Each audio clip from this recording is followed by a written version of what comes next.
श्रोताओं नमस्कार। समसामयिक विषयों पर आधारित हमारे साप्ताहिक कार्यक्रम बातों बातों में के आज के अंक के साथ मैं विकल्प शुक्ला। श्रोताओं, छत्तीसगढ़ के युवा इस समय देश ही नहीं बल्कि दुनिया में अपने झंडे गाड़ रहे हैं, अपना परचम लहरा रहे हैं और इसके साथ ही वे अपने समाज का, अपने प्रदेश का और देश का नाम भी रोशन कर रहे हैं। ऐसे ही एक युवा साथी इस वक्त हमारे साथ स्टूडियो में है। इनका नाम है माहिरा खान। माहिरा, आकाशवाणी के स्टूडियो में हम आपका स्वागत करते हैं। बहुत बहुत शुक्रिया सर। श्रोता, हम सबसे पहले बताना चाहेंगे कि क्यों माहिरा खान को आज हमने इस इंटरव्यू के लिए बुलाया है।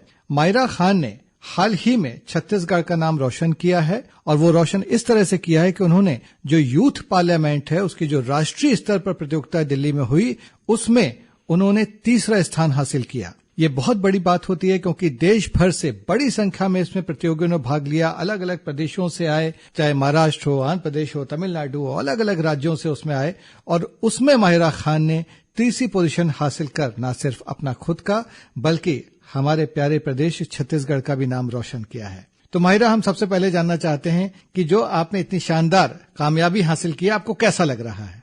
बहुत संतुष्टि हो रही है इस बात से कि राज्य का नंबर लगा है राष्ट्रीय स्तर पे जी। और ये बहुत बड़ी बात है छत्तीसगढ़ के लिए, जिसके बारे में बहुत सारे मिसकंसेप्शंस जो होते हैं वो बने हुए रहते हैं। और स्पेशली जब हम दिल्ली जैसे बड़े शहर में जाते हैं, हम कहीं ना कहीं महसूस करते हैं कि हम छोटे शहर से आए हुए हैं। अपने ऊपर हमें जब कॉन्फिडेंस कम लगता है और विश्वास कम रहता है तो हम वहां जाके जब जीतते हैं, लोगों को पता चलता है छत्तीसगढ़ के बारे में, ये सबसे बड़ी जीत होती है। और अपने राज्य वालों की खुशी, ये असली जीत, असली कामयाबी है। बहुत अच्छी बात आपने कही। बिल्कुल, हम सबको आपकी इस कामयाबी पर गर्व है। माहिरा, हम ये माहिरा जानना चाहते हैं कि ये जो सफर है यूथ पार्लियामेंट का, इसकी शुरुआत कैसे हुई? क्योंकि अब आपका ये इंटरव्यू सुनने के बाद बहुत सारे हमारे जो बच्चे हैं, जो युवा हैं, उनको भी मन करेगा कि भाई हम भी तो इसमें हाथ आजमाएं, हम भी इसमें भागीदारी करें। तो कैसे शुरुआत होती है, कैसे आपने अप्लाई किया, कहाँ से आपको पता चला, किस किस लेवल्स पे इसमें प्रतियोगिताएं होती हैं, थोड़ा इसके बारे में हमें बताइए। सर, क्योंकि ये बहुत बड़ा प्लेटफॉर्म होता है, ये काफी तवील रास्ता रहता है जी। पहले आप शुरू करते हैं अपने जिला से, वहां पे कंपटीशन होता है और जो पहली और दूसरी पोजीशन जिसे प्राप्त होती है वो जाता है राज्य स्तर पे और वहां पे जिसे पहली, दूसरी और तीसरी पोजीशन मिलती है जी, उसे जाने का मौका मिलता है राष्ट्रीय स्तर पे। ओके। लेकिन ये बात जानने के लिए है कि जो पहली पोजीशन जो पाता है सिर्फ उसे ही बोलने का मौका दिया जाता है। अच्छा जी। तो 29 पार्टिसिपेंट्स होते हैं जो पूरे देश भर से आते हैं और लगभग 2 लाख से ज्यादा लोग इसमें पार्टिसिपेट करते हैं। उसमें 29 लोग compete करते हैं और अपने राज्य का नाम रोशन करने की कोशिश करते हैं। ओके। माहिरा, अभी हम बात कर रहे हैं इस कंपटीशन के बारे में। इसकी डिटेल्स पे आगे जाने के पहले हम ये जानना चाहेंगे, क्योंकि बहुत सारे हमारे जो साथी हैं इस समय, जो श्रोता सुन रहे हैं, हो सकता है वो ये जो यूथ पार्लियामेंट का जो एक कंपटीशन है उससे उतने ज्यादा वो परिचित ना हो। तो थोड़ा सा आप हमें संक्षेप में बताइए कि जो यूथ पार्लियामेंट की जो प्रतियोगिता होती है वो क्या होती है, इसका उद्देश्य क्या है, इसका ऑब्जेक्टिव क्या है, थोड़ा सा पहले ये बताइए। सर, इसका उद्देश्य ये है कि युवाओं की प्रतिभा को निखारना और वो डेमोक्रेसी में अपना हाथ बटा पाए, वो अपने ओपिनियन जो वो जानते हैं देश के बारे में और जो देश में चेंज लाना चाहते हैं वो इस प्लेटफॉर्म के जरिए रख पाए। ये इसका उद्देश्य होता है ताकि आप हर लेवल में अलग अलग टॉपिक आपको मिलता है और उस पे बारे में बहुत आपको सोचना पड़ता है, समझ के आपको एक स्पीच देनी होती है और बहुत लोग उसको सुन रहे होते हैं, बहुत लोग इंस्पायर्ड होते हैं, तो आपकी एक सोच डेवलप होती है और आपको मौका मिलता है एक पॉजिटिव चेंज लाने का।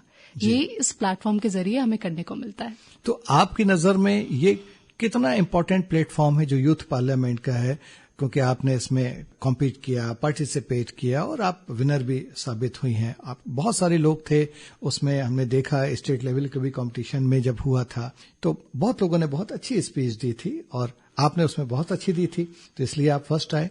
तो आप इसे कितना इम्पोर्टेंस देती हैं, कितना इम्पोर्टेंट और कितना महत्वपूर्ण मानती हैं इस मंच को? सर, ये मंच बहुत ज्यादा इम्पोर्टेंट है, सिर्फ इसलिए नहीं कि हम शायद उस दिन ज्यादा अच्छा परफॉर्म कर पाए, उस दिन हम खुशकिस्मत हो गए कि इतने सितारों में एक हमारा नाम हो गया, इसलिए नहीं, सिर्फ इस बात के लिए कि इस सब पूरे प्रोसेस में हमें बहुत कुछ सीखने को मिला।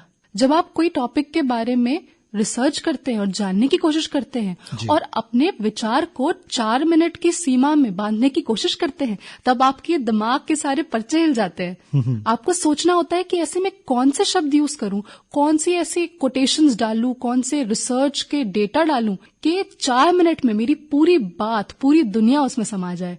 तो ये जो प्रोसेस होता है ना, जिसमें आपके माइंड डेवलपमेंट होता है, आपको सोचने का मौका मिलता है, इतना आप रिसर्च करें, आप लिखें और उसके बाद फिर उसे याद करें और बोलें, इसमें इंसान को समझ में आ जाता है कि ज्ञान की कितनी बड़ी अहमियत है और जबान की कितनी बड़ी अहमियत है। क्या बात है।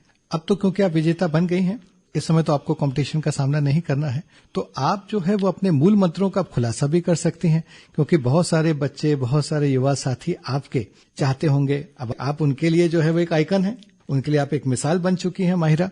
तो अब आप ये अपनी सफलता का राज बताइए उन बच्चों को जो ऐसे वाद विवाद की प्रतियोगिता में, चाहे इस तरह की जो प्रतियोगिताएं हैं उनमें भाग लेना चाहते हैं, कि जब एकदम से कोई टॉपिक दिया जाता है, क्योंकि इसमें टॉपिक आपको बहुत पहले नहीं मिलता है, बहुत कम समय सीमा में वो टॉपिक आपको दिया जाता है, तो किस तरह से उसकी तैयारी करनी होती है, या पहले से क्या क्या तैयारियां करके रखनी पड़ती है, क्योंकि एकदम से करना तो संभव नहीं हो सकता है किसी भी टॉपिक का, तो पहले से भी आपकी तैयारियां होनी चाहिए। तो क्या करें हमारे युवा जो आपकी जैसी कामयाबी हासिल करें?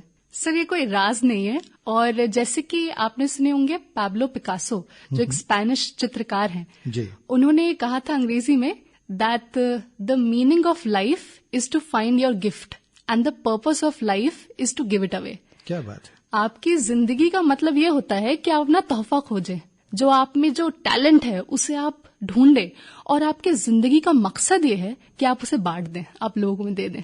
जी। तो हम ये जीते थे, हमने ये कभी नहीं सोचे थे कि छुपाएंगे, हम सोचे थे और बताएंगे लोगों को कि लोग उससे सीख पाएं। जी। और ये कोई राज से छुपा हुआ नहीं है। जैसे आप जानते होंगे कि किसी भी चीज को, किसी भी कला को सराहने के लिए बहुत ज्यादा प्रैक्टिस लगती है, बहुत मेहनत लगती है। तो ये रोज की बात होती है, टॉपिक तो हमें एक दिन पहले दे दिया जाता है, लेकिन आपका जो ज्ञान है वो रोज उसमें बढ़ोतरी होनी चाहिए, और उसके लिए आपको रोज पढ़ना चाहिए। जी। आप जो भी जबान आप चाहते हैं, आप जिस जबान में बोलना चाहे आप बोल सकते हैं, हिंदी हो, भले वो उर्दू हो या अंग्रेजी हो। हमारी पकड़ अंग्रेजी में थोड़ी ज्यादा अच्छी थी, तो हम उसे और ज्यादा शार्प करने में लगे रहते थे।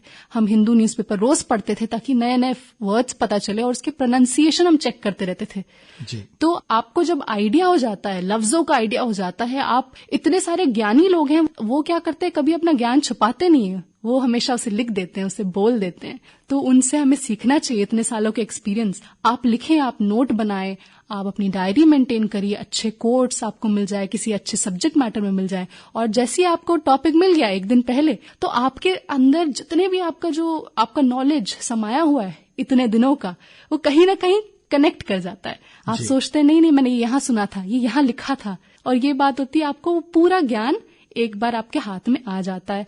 और इसके अलावा कोई आप किसी को जानते हैं जो बहुत इंटेलेक्चुअल है, आप उनसे पर्सपेक्टिव पूछ लें, ताकि आपको एक टॉपिक के कई सारे एंगल्स पता चल जाए, और आप अपने टॉपिक में हर वो चीज बता पाएं जो ऑडियंस को सुनने में मजा आए, और उनको लगे कि हमारे ये 4-5 मिनट बिल्कुल सफल रहे हैं। अच्छा माहिरा, ये जो पूरा आयोजन है यूथ पार्लियामेंट का, उसके पीछे जो एक सबसे शानदार संगठन काम करता है वह है नेहरू युवा केंद्र। तो इस नेहरू युवा केंद्र के बारे में बताइए हमारे श्रोताओं को, और कितनी महत्वपूर्ण भूमिका होती है, और हमारे युवाओं को आगे बढ़ाने में वो कितनी अहम रोल अदा करता है, इसके बारे में भी बताइए। Ministry of youth affairs and sports का ये इनिशिएटिव है कि नेहरू युवा केंद्र हर जिले में हो, और इनके सारे जो अधिकारी होते हैं वो इसी काम में जुटे होते हैं कि हमारी मदद करते रहें। जी। बहुत सारे प्रोग्राम ऑर्गेनाइज करते हैं, और कई लेवल्स में ऑर्गेनाइज होते रहते हैं। सिर्फ राष्ट्रीय स्तर में तो ये बड़ा कंपटीशन होता है नेशनल यूथ पार्लियामेंट के जरिए,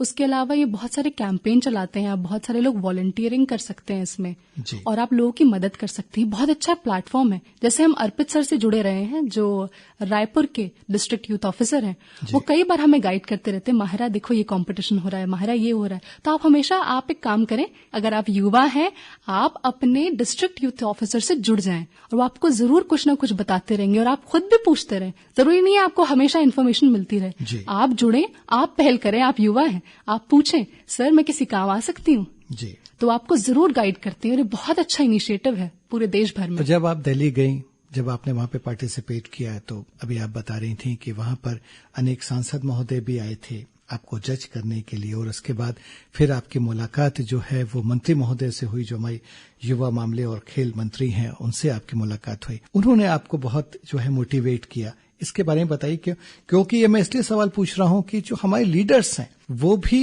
न सिर्फ हमारे यूथ को मोटिवेट कर रहे हैं, इस वक्त उन्हें आगे ला रहे हैं नए नए आइडियाज के साथ में, और ये सब हमारी डेमोक्रेसी को मजबूत बनाने के लिए भी बहुत जरूरी चीज है। तो इसके बारे में बताइए। जो युवा मंत्री हैं हमारे जी, उनकी सबसे अच्छी, अनुराग सिंह ठाकुर जी ठाकुर जी की सबसे अच्छी बात जो उनकी शनाख्त में हमें लगी जी, वो ये है कि वो कितने भी युवा उनके आसपास आके एक तो पूरे मंडरा जाते हैं जी, वो जहां जाते हैं वो क्राउड पुलर बन जाते हैं, सब आ जा रहे हैं, लेकिन उनमें इतना ज्यादा पेशेंस है, इतना सब्र है कि वो एक एक से मिलने को तैयार रहते हैं और सबकी बात अच्छे से सुनते हैं और जवाब देते हैं जी। ये बहुत बड़ी बात है कि कोई केंद्रीय मंत्री उनके आसपास आ गए 50-60 बच्चे, तो वो ऐसा नहीं कि हड़बड़ी कर रहे हैं, वो बाकी सारे काम रोक देते थे।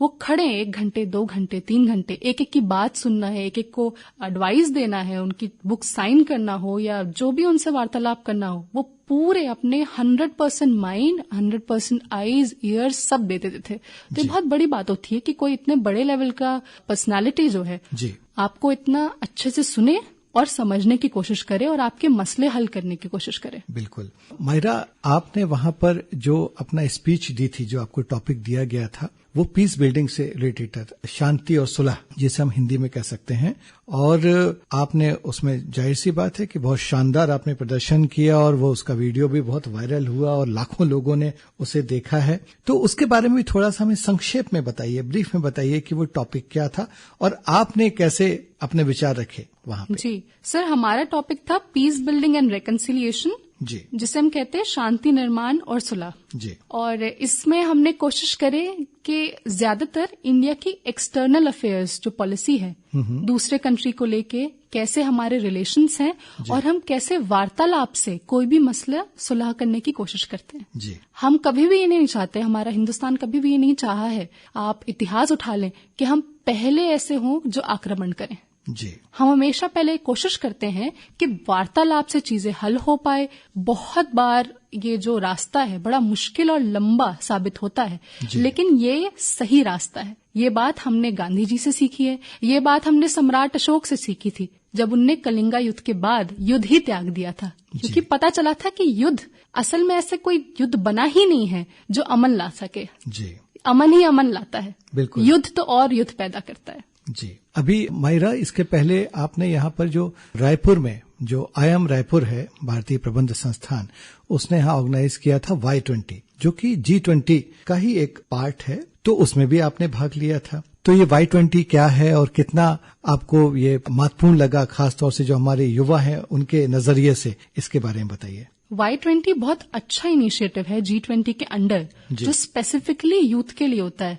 इसमें यूथ बहुत सारे विश्वविद्यालयों से इनवाइटेड होते हैं, वो जाते हैं और उन्हें पूरे दिन भर की चर्चा जो होती है, जिसमें डेलीगेट्स आते हैं और बहुत नामी शख्सियत आती हैं, बहुत आला और बहुत काबिल सब पर्सनालिटीज आती हैं और उनके ओपिनियन जानने को मिलते हैं। बहुत सारे IAS, IPS ऑफिसर्स होते हैं, आर्मी पर्सनल होते हैं। स्पेशली इस टॉपिक में पीस बिल्डिंग में जब हुआ था तो ये सब आए थे और उन्होंने बताया था वो किस तरह से शांति अपने राज्य में और अपने अपने जगहों पे लाने की कोशिश कर रहे हैं। जी। और जैसे कि छत्तीसगढ़ में भी बहुत सारे थे, एक IPS आए थे जिन्होंने बताया था वो कैसे लेफ्ट विंग एक्सट्रीमिज्म को टैकल करते हैं, धीरे धीरे समझाते हैं बच्चों को कि कैसे पढ़ाई की तरफ तवज्जो दिया जाए। तो सब अपने ओपिनियन देते हैं और ये बहुत अच्छा इनिशिएटिव है कि दिन भर हमें इतने अच्छे अच्छे लोगों को सुनने का मौका मिलता है।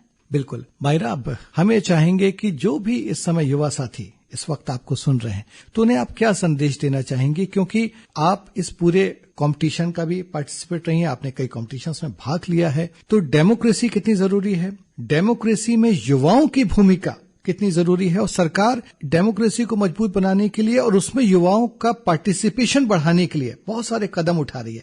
इसके बारे में हमारे युवाओं को थोड़ा सा बताइए और उन्हें क्या संदेश आप देना चाहती हैं, ये भी बताइए। युवाओं को हमेशा आगे बढ़ के काम करना चाहिए और ये जो आपकी आयु होती है इसमें सबसे ज्यादा ऊर्जा होती है, तो युवाओं की रिस्पॉन्सिबिलिटी हो जाती है कि आप आगे बढ़ बढ़ के कोई चीज करें। आप कभी ये मत सोचें कि आपको कोई चीज सर्व करेगा प्लेट में, आप कोशिश करें कि मैं दूसरों को क्या दे सकता हूँ। और ये जितने इनिशिएटिव्स हैं इसमें तो बढ़ चढ़ के पार्ट लेना चाहिए, क्योंकि कितना सीखने का मौका मिलता है जो आप एक दिन में सीखते हैं शायद आप महीने भर में ना सीख पाए, क्योंकि आप अपने ब्रेन को उस तरह से पुश करते हैं।